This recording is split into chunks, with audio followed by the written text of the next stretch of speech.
विद्यार्थी मित्रांनो, मराठी जी के बी के या यूट्यूब चॅनलवर तुमचं स्वागत आहे. विद्यार्थी मित्रांनो, आजच्या व्हिडिओमध्ये आपण जी के जी एस प्लस करंट अफेअरचे 50 प्रश्न बघणार आहोत. तर व्हिडिओ तुम्ही शेवटपर्यंत बघायचा आहे. आणि जे पण विद्यार्थी मित्र आपल्या यूट्यूब चॅनलवर नवीन आहे, प्लीज त्यांनी एकदा यूट्यूब चॅनलला सबस्क्राईब करून घ्यायचं आणि व्हिडिओला लाईक करायचं आहे. तर चला, तुमचा वेळ न घेता व्हिडिओला सुरुवात करू. तुम्ही बघा, या ठिकाणी पहिला प्रश्न आहे. प्रश्न क्रमांक पहिला आहे तुमच्यासमोर. हॉकीमधील सर्वोत्तम खेळाडू 2024 पुरस्काराचा मानकरी कोण ठरला आहे? तर सर्वश्रेष्ठ खेळाडू कोण आहे 2024चा हॉकीमधील? तर तो आहे हरमनप्रीत सिंग. हा खेळाडू 2024चा सर्वोत्कृष्ट खेळाडू म्हणून ठरलेला आहे. प्रश्न क्रमांक दुसरा आहे. भारताचे 91वे सरन्यायाधीश म्हणून कोणी शपथ घेतली? 91वे तर त्यांनी घेतलेली आहे. कोणी शपथ घेतलेली आहे? संजीव खन्ना यांनी भारताचे 51वे न्यायाधीश म्हणून शपथ घेतली आहे. प्रश्न क्रमांक बघा 3 नंबरचा. पंडित रामनारायण यांचे निधन झाले आहे. ते कोणते वादक होते? ते कोणते वादक होते ते सांगायचं आहे. तर याचं बरोबर उत्तर आहे पर्याय क्रमांक 3, सारंगी वादक होते. कोणते वादक? पंडित रामनारायण सारंग वादक होते. नुकतेच त्यांचे निधन झालेले आहे. समोरचा प्रश्न आहे. प्रश्न क्रमांक बघा या ठिकाणी 4 नंबरचा. आंतरराष्ट्रीय पर्यावरण शिखर परिषद 2024 कोठे होणार आहे? तर बघा, ती होणार आहे बाकू या ठिकाणी. बाकू हे ठिकाण कुठे आलं? अझरबैजानमध्ये. पर्याय क्रमांक 4 नंबरचं याचं बरोबर उत्तर आहे. समोरचा प्रश्न आहे. प्रश्न क्रमांक 5 नंबरचा बघा. या ठिकाणी भारत ऑस्ट्रेलियाचा संयुक्त लष्करी सराव ऑस्ट्र-हिंद महाराष्ट्रात कोठे सुरू आहे? सध्या प्रेझेंट टाईम तो सराव चालू आहे, युद्ध सराव लष्कराचा. तर तो महाराष्ट्रात चालू आहे, पुणे या ठिकाणी. पर्याय क्रमांक जे आहे 1 नंबरचं हे बरोबर उत्तर होणार आहे, पुणे या ठिकाणी. समोरचा प्रश्न आहे. प्रश्न क्रमांक 6 नंबरचा. या ठिकाणी जपान देशाच्या पंतप्रधानपदी पुन्हा एकदा कोणाची निवड झालेली आहे? तर बघा, शिगेरो इशिबा हे जपानचे परत एकदा प्राईम मिनिस्टर म्हणून निवडण्यात आलेले. पर्याय क्रमांक 4 नंबरचं बरोबर उत्तर आहे. समोरच्या प्रश्नावर जाऊ आपण. प्रश्न क्रमांक 7 नंबरचा बघा. या ठिकाणी सांगायचं तुम्हाला 55वा जो आंतरराष्ट्रीय चित्रपट महोत्सव 2024 झाला होता, तर तो कोणत्या राज्यात आयोजित करण्यात आला होता? तर ते बघा, त्याचं उत्तर होणार आहे गोवा या राज्यात आयोजित करण्यात आला होता 55वा आंतरराष्ट्रीय चित्रपट महोत्सव. असा प्रश्न विचारू शकते, गोवा या राज्यात 2024चा आंतरराष्ट्रीय चित्रपट महोत्सव कितव्या नंबरचा होता? तर तो कितव्या नंबरचा होता? 55 नंबरचा होता. प्रश्न क्रमांक 8 नंबरचा बघा. कोणत्या राज्य सरकारने महिलांना सरकारी नोकरीमध्ये महिलांना सरकारी नोकरीमध्ये 35% आरक्षण लागू केले आहे? तर बघा, त्याचं उत्तर होणार आहे पर्याय क्रमांक 4 नंबरचं. म्हणजे मध्य प्रदेश सरकारने महिलांना सरकारी नोकरीमध्ये किती टक्के आरक्षण? 35% आरक्षण. तर मला सांगा, महाराष्ट्र शासनामध्ये महिलांना सरकारी नोकरीमध्ये किती टक्के आरक्षण आहे? कमेंट बॉक्समध्ये सांगायचं आहे. त्यानंतर प्रश्न क्रमांक 9 नंबरचा बघा. नुकतेच प्रकाशित झालेले रतन टाटा लाईफ रतन टाटा लाईफ हे जे पुस्तक आहे कोणी लिहिलेलं आहे?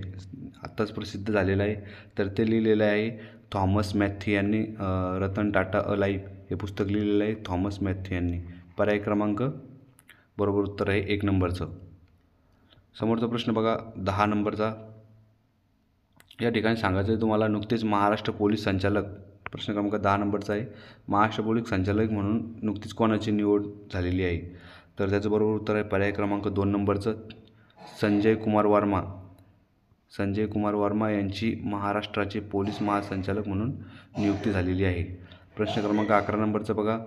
जगातील सर्वात प्राचीन शिलालेख रिकामी जागा देशातील लुव्र संग्रहालयात आढळते. लुव्र संग्रहालय, तर ते कोणत्या देशात आहे लुव्र संग्रहालय? तर पर्याय क्रमांक 4 नंबरचा आहे फ्रान्स. त्याचं बरोबर उत्तर होणार आहे. ते जे संग्रहालय आहे ते लुव्र हे फ्रान्स या देशामध्ये आहे आणि सर्वात प्राचीन शिलालेख तिथं आत्ताच आढळलेला आहे. त्यानंतर हर्षचरित हा ग्रंथ कोणी लिहिलेला आहे? तर हर्षचरित हा ग्रंथ लिहिलेला आहे पर्याय क्रमांक 2 नंबरचं बरोबर उत्तर होणार आहे बाणभट्ट यांनी लिहिलेला आहे. कोणी लिहिलेलं आहे हर्षचरित? बाणभट्ट यांनी. त्यानंतर बघा प्रश्न क्रमांक 13 नंबरचा आहे. या ठिकाणी तुम्हाला सांगायचं आहे ईस्ट इंडिया कंपनीची स्थापना कोणत्या साली झालेली आहे? तर ती झालेली आहे 1600 साली झालेली आहे. पर्याय क्रमांक 2 नंबरचं बरोबर उत्तर आहे 1600 साली झालेली आहे ईस्ट इंडिया कंपनीची स्थापना. त्यानंतर रामकृष्ण मिशनची स्थापना कोणी केलेली आहे? तर रामकृष्ण मिशनची स्थापना केलेली आहे स्वामी दयानंद सरस्वती यांनी. कोणी केलेली आहे? स्वामी दयानंद सरस्वती का? नाही, तर रामकृष्ण मिशनची स्थापना केलेली आहे स्वामी विवेकानंद यांनी. स्वामी विवेकानंद याचं बरोबर उत्तर होणार आहे. या ठिकाणी प्रश्न क्रमांक 15 सांगायचा आहे तुम्हाला की दुसरे महायुद्ध कधी झाले होते? म्हणजे कोणत्या कालावधीत दुसरे महायुद्ध लढले गेलेले होते? तर बघा 1939 ते 1945 या कालावधीमध्ये दुसरे महायुद्ध लढले गेलेले होते. प्रश्न क्रमांक बघा समोरचा 16 नंबरचा, भारतीय संविधान कधी अंमलात आले होते? तर भारतीय संविधान अंमलात आलेले होते 1950 रोजी. पर्याय क्रमांक 26 जानेवारी 1950 रोजी भारतीय संविधान अंमलात आले होते आणि लागू करण्यात झालं होतं 26 नोव्हेंबर 1949 रोजी. हे झालं म्हणजे स्वीकारलं होतं आपण 26 जानेवारी 1950ला लागू झालं होतं आणि स्वीकारलं 26 नोव्हेंबर 1949ला अंगीकृत केलं होतं म्हणजे स्वीकारलं होतं. त्यानंतर 17 नंबरचा प्रश्न बघा, संविधानात परिस्थितीनुरूप बदल करण्याचे अधिकार कोणाला आहे? तर बघा संसदला संविधानात परिस्थितीनुसार बदल करण्याचा अधिकार असते. पर्याय क्रमांक 1 नंबर बरोबर होणार आहे संसद. त्यानंतर बॉक्साईट खनिजापासून धातू मिळतो. तर याचं प्रश्नाचं उत्तर सर्वांना माहितीच असेल, ॲल्युमिनियम हा बॉक्साईटचा अयस्क आहे असं आपण बऱ्याच वेळा म्हणतो. तर बघा याचं बरोबर उत्तर होणार आहे ॲल्युमिनियम. त्यानंतर 19 नंबरचा प्रश्न बघा, बाष्पाचे रूपांतर पाण्यात होण्याच्या प्रक्रियेला काय म्हणतात? तर बाष्पाचं रूपांतर पाण्यात होतं त्याला काय म्हणतात? तर त्याला म्हणतात संघनन. काय म्हणतात? संघनन. आणि उत्कलन कशाला म्हणतात? उकळणे म्हणजे बॉइलिंग, म्हणजे एखाद्या लिक्विडचं आपण बॉईल करतो वाफेत रूपांतर, त्याला उत्कलन म्हणतात. आणि बाष्पीभवन पण त्याला म्हणतात. त्यानंतर प्रश्न क्रमांक 20 नंबरचा बघा, 1 बाईट म्हणजे किती बिट्स असतात? प्रश्न क्रमांक 20 नंबरचा आहे, 1 बाईट म्हणजे किती बीट असतात? तर 1 बाईट म्हणजे किती? 8 बीट असतात. पर्याय क्रमांक 2 नंबरचं बरोबर उत्तर आहे. त्यानंतर बघा 21 नंबरचा प्रश्न, 2011च्या जनगणना आयुक्त कोण होते? बघा 2011च्या जनगणनेचे विचारलेलं आहे. तर त्या जनगणनेचे आयुक्त होते श्री चंद्रमौली. कोण होते? श्री चंद्रमौली हे त्यावेळीचे 2011चे जनगणना आयुक्त होणार होते. त्यानंतर प्रश्न क्रमांक बघायचा आहे 22 नंबरचा. या ठिकाणी तुम्हाला सांगायचं आहे नारी शक्ती वंदना विधेयक कशा संदर्भात आहे? तर नारी शक्ती विधेयक हे कशा संबंधात आहे? आरक्षण संबंधात आहे नारी शक्ती विधेयक. त्यानंतर प्रश्न क्रमांक 23 नंबरचा आहे, भारतीय पश्चिम रेल्वे विभागाचे मुख्यालय कोणत्या शहरात आहे? तर ते आहे मुंबई या शहरात. मुंबईमध्ये कुठे? मुंबईमध्ये 2 मुख्यालय आहे, एक सेंट्रल रेल्वेचं आणि एक वेस्टर्न रेल्वेचं. तर वेस्टर्न रेल्वेचं मुख्यालय आहे चर्चगेट या ठिकाणी आणि सेंट्रल रेल्वेचं मुख्यालय आहे CST छत्रपती शिवाजी महाराज टर्मिनस या ठिकाणी.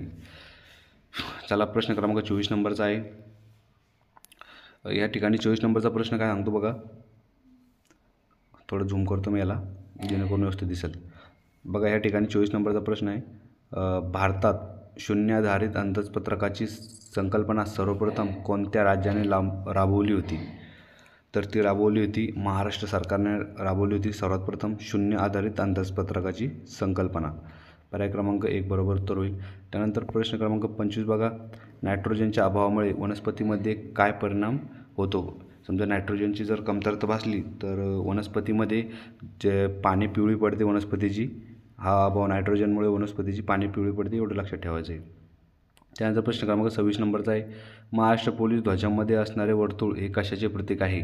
जे महाराष्ट्र पोलीसचं चिन्ह आहे त्याच्यामध्ये जे सर्कल आहे ते कशाचं प्रतीक आहे? तर ते आहे कशाचं प्रतीक आहे? ते संरक्षणाचे प्रतीक आहे. ते जे वर्तुळ असतं असं गोल प्रकारचं ते संरक्षणाचं प्रतीक आहे. त्यानंतर बघायचं निवडणूक आयुक्ताची नेमणूक कोण करतं? या ठिकाणी सांगायचं आहे तर निवडणूक जो आयुक्त राहतो त्याची नेमणूक करतात राष्ट्रपती. कोण करतात? राष्ट्रपती. चला समोरचा प्रश्न आहे, प्रश्न क्रमांक घेऊ आपण 28 नंबरचा. या ठिकाणी विचारलेला आहे, संगणकाचा जो जनक असतो ते कोणाला म्हणतात? संगणकाचा जनक.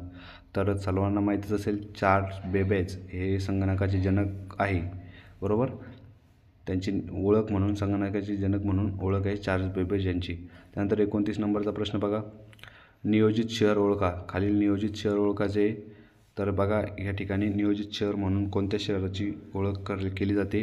तर वॉशिंग्टन DC जे की अमेरिकेमध्ये शहर आहे त्याची नियोजित शहर म्हणून ओळख केली जाते. त्यानंतर प्रश्न क्रमांक 30 नंबरचा बघा, या ठिकाणी काय माहिती आहे का, राष्ट्रीय उद्याने कोणत्या कायद्याने अस्तित्वात येतात? जे राष्ट्रीय उद्यान राहते तर तो कोणता कायदा आहे? तर तो कायदा आहे भारतीय वन्यजीव कायदा 1972चा. त्यानुसार राष्ट्रीय उद्यानाची निर्मिती करता येते. 1972चा वन्यजीव कायदा लक्षात ठेवायचा आहे. त्यानंतर प्रश्न क्रमांक बघायचा आहे त्या ठिकाणी 31 नंबरचा, परजीवी वनस्पतीचे उदाहरण सांगायचे पर्यायातून. परजीवी वनस्पती कोणती? तर बघा, परजीवी वनस्पती आहे अमरवेल, जो की दुसऱ्यावरती अवलंबून असतो, म्हणजे स्वतःचं अन्न तयार करत नाही, दुसऱ्याचं जे अन्न असतं वनस्पतीचं त्याच्यावरच तो जीवन जगत असतो. म्हणजे पर्याय क्रमांक 2 याचं बरोबर उत्तर होणार परजीवी वनस्पती. त्यानंतर 32 नंबरचा प्रश्न बघा, प्रधानमंत्री जनधन योजनेची सुरुवात कधी झालेली आहे? प्रधानमंत्री जनधन योजना की ज्याच्या अंतर्गत महाराष्ट्रात खूप सारे बँक खाते ओपन करण्यात आले होते. तर याचं बरोबर उत्तर होणार 2014मध्ये जनधन योजनेची सुरुवात झाली होती. पर्याय क्रमांक 2 जनधन योजनेची सुरुवात कधी झाली ते लक्षात ठेवायचं आहे. आणि 2 ऑक्टोबर 2014 रोजी स्वच्छ भारत योजनेची पण सुरुवात झालेली होती, हे पण लक्षात ठेवायचं आहे. त्यानंतर प्रश्न क्रमांक बघायचा आहे 33 नंबरचा, ग्राहक संरक्षण कायदा कधी अस्तित्वात आला? तर ग्राहक संरक्षण कायदा जो आहे तो आपला 1986 साली अस्तित्वात आलेला आहे, ग्राहक संरक्षण कायदा. या ठिकाणी सांगायचं आहे तुम्हाला, राज्य राखीव पोलीस बल SRPFचे प्रशिक्षण केंद्र खालीलपैकी कोठे आहे? तर तुम्हाला सर्वांना माहीतच आहे, दौंड या ठिकाणी म्हणजे SRPचं जे ट्रेनिंग सेंटर आहे ते तिथं आहे, दौंडमध्ये कुठे? नानवीज या ठिकाणी. 35 नंबरचा प्रश्न आहे. 35 नंबरचा प्रश्न बघा, इलेक्ट्रॉनिक उद्योगाची राजधानी म्हणून कोणते शहर ओळखतात? इलेक्ट्रॉनिक उद्योगाची राजधानी म्हणून बंगळुरू हे शहर ओळखतात. कोणतं? बंगळुरू हे शहर. त्यानंतर 36 नंबरचा प्रश्न आहे तुम्हाला, या ठिकाणी ऊर्जेचे सिस्टीम इंटरनॅशनल जे युनिट आहे ते सांगायचं आहे, SI युनिट ऊर्जेचे. तर ऊर्जेचे एकक काय आहे? ऊर्जेचे एकक आहे जूल, लक्षात ठेवायचं आहे, ऊर्जेचे एकक आहे जूल. त्यानंतर वित्त आयोगाची स्थापना कोण करते? तर वित्त आयोगाची स्थापना करतात राष्ट्रपती. कोण करतात वित्त आयोगाची स्थापना? राष्ट्रपती करतात. त्यानंतर बघा, कार्यकारी लोकसंख्येचा गट खालीलपैकी कोणत्या पर्यायातून ओळखा? तर कार्यकारी लोकसंख्येचा गट असतो 15 ते 59.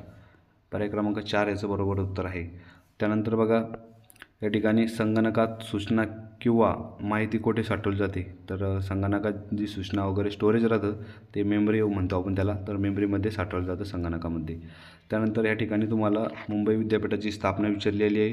तुम्हाला सांगायचं आहे तर 1857 साली मुंबई विद्यापीठाची स्थापना झाली आहे. त्यानंतर बघा, प्रश्न क्रमांक 41 नंबरचा. 41 नंबरचा काय आहे? उष्णता वहनास रिकाम जागा रूपी माध्यमाची आवश्यकता असते. तर उष्णता वहन होण्यासाठी पदार्थाची आवश्यकता असते. उष्णता वहन करण्यासाठी पदार्थाची आवश्यकता असते. चला, समोरचा प्रश्न आहे प्रश्न क्रमांक आपण 22 नंबरचा बघू. या ठिकाणी बघा, या ठिकाणी 42 नंबरचा प्रश्न आहे, ब्रिक्स विकास बँकेचे मुख्यालय कुठे? या ठिकाणी ब्रिक्सचं तुम्हाला बँकेचं मुख्यालय विचारलेलं आहे, तर ते आहे शंघाया, चीन या ठिकाणी आहे ब्रिक्स बँकेचं मुख्यालय. त्यानंतर 43 नंबरचा प्रश्न आहे, संगणक सुरू करण्याच्या प्रक्रियेला काय म्हणतात? तर 2 प्रकार राहतात, एक बूटिंग आणि एक स्टार्टिंग. तर संगणक सुरू करण्याच्या प्रोसेसला राहतं त्याला काय म्हणतो आपण? बूटिंग असं म्हणतो. संगणक सुरू करणे म्हणजे बूटिंग करणे, आणि संगणक बंद करणे म्हणजे शटडाऊन करणे. असे 2 प्रकारे संगणकाचा चालू बंद करण्यासाठी यूज होतो. त्यानंतर 44 नंबरचा प्रश्न आहे, महाराष्ट्रातील रिकाम जागा जिल्ह्यात जांभी मृदा आढळते. तर महाराष्ट्रात कोणत्या जिल्ह्यात जांभी मृदा आढळते? तर गडचिरोली जिल्ह्यात जांभी मृदा आढळते, गडचिरोली जिल्ह्यात. त्यानंतर ज्योतिर्लिंगावर प्रश्न या ठिकाणी तुम्हाला सांगायचं आहे की 45 नंबरचा प्रश्न आहे, 12 ज्योतिर्लिंग आहे तुम्हाला माहिती आहे, तर एक असणार आहे महाराष्ट्रातील नाशिक जिल्ह्यात कोणते ज्योतिर्लिंग आहे? तर या ठिकाणी जे त्र्यंबकेश्वर आहे हे ज्योतिर्लिंग महाराष्ट्रामध्ये आहे, जे की नाशिक जिल्ह्यात आहे. त्या ठिकाणीच त्र्यंबकेश्वरमध्ये गोदावरी नदीचा उगम होतो. त्यानंतर 46 नंबरचा प्रश्न बघा, दुसऱ्या पंचवार्षिक योजनेचे प्रतिमान कोण होते? तर PC महालनोबिस हे दुसऱ्या पंचवार्षिक योजनेचे जे प्रतिमान होते, म्हणजे त्यांच्यावर आधारित ही योजना होती. त्यानंतर पहिल्या पंचवार्षिक योजनेचे कोण होते प्रतिमान? तर ते होते हेराल्ड डोमल, हे फर्स्ट पंचवार्षिक योजना. सेकंडचे होते PC महालनोबिस, लक्षात ठेवायचे. त्यानंतर 47 नंबरचा प्रश्न बघा, या ठिकाणी नेटवर्क जोडणीसाठी लागणारे प्राथमिक साधन कोणते असते? तर नेटवर्क जोडणीसाठी लागणारे प्राथमिक साधन असते हब. काय म्हणतात? हब म्हणतात त्याला. पर्याय क्रमांक 4 नंबरचं बरोबर उत्तर आहे. त्यानंतर बघा 48 नंबरचा प्रश्न आहे, खालीलपैकी जिल्ह्याचे कायदा आणि सुव्यवस्था राखण्याचे काम कोणाकडे असते? जिल्ह्याची जी कायदा आणि सुव्यवस्था राखण्याचे काम कोणाकडे असते? तर ते असते बघा गृह मंत्रालयकर. कोणच्याकडे असते? जे राज्याचे गृह मंत्रालय राहते, पोलीस अधीक्षक. याचं पर्याय क्रमांक बरोबर उत्तर आहे 2 नंबरचं. म्हणजे थोडक्यात जिल्ह्याचा कायदा आणि सुव्यवस्था राखण्याचे काम कोणच्याकडे राहतं? SP-कडे राहतं, सुप्रिटेंडंट पोलीसकडे राहतं. लक्षात ठेवायचं आहे. त्यानंतर 49 नंबरचा प्रश्न आहे, चंद्र जेव्हा पृथ्वीच्या भोवती प्रदक्षिणा मार्गात पृथ्वीच्या अगदी जवळ असतो त्या स्थितीला काय म्हणतात? तर त्या स्थितीला म्हणतात उपभूस्थिती. लक्षात ठेवायचं, इम्पॉर्टंट प्रश्न आहे. त्यानंतर भारताचा राष्ट्रीय खेळ कोणता आहे? तर सर्वांना माहिती आहे भारताचा राष्ट्रीय खेळ हॉकी आहे. तर विद्यार्थी मित्रांनो, ह्या ठिकाणी आपण 50 GK GS प्लस करंटचे प्रश्न आपण बघितलेले आजच्या व्हिडिओमध्ये. जर का तुम्हाला खरंच व्हिडिओ मनापासून आवडला असेल तर प्लीज आपल्या चॅनलला सबस्क्राईब करा आणि व्हिडिओला पण लाईक करा. तर भेटूया नंतरच्या व्हिडिओमध्ये. तोपर्यंत जय हिंद, जय महाराष्ट्र. जर का तुम्हाला या व्हिडिओची PDF पाहिजे असेल तर आपले टेलिग्राम चॅनल जॉईन करा. डिस्क्रिप्शन बॉक्समध्ये त्याची लिंक दिलेली आहे. धन्यवाद.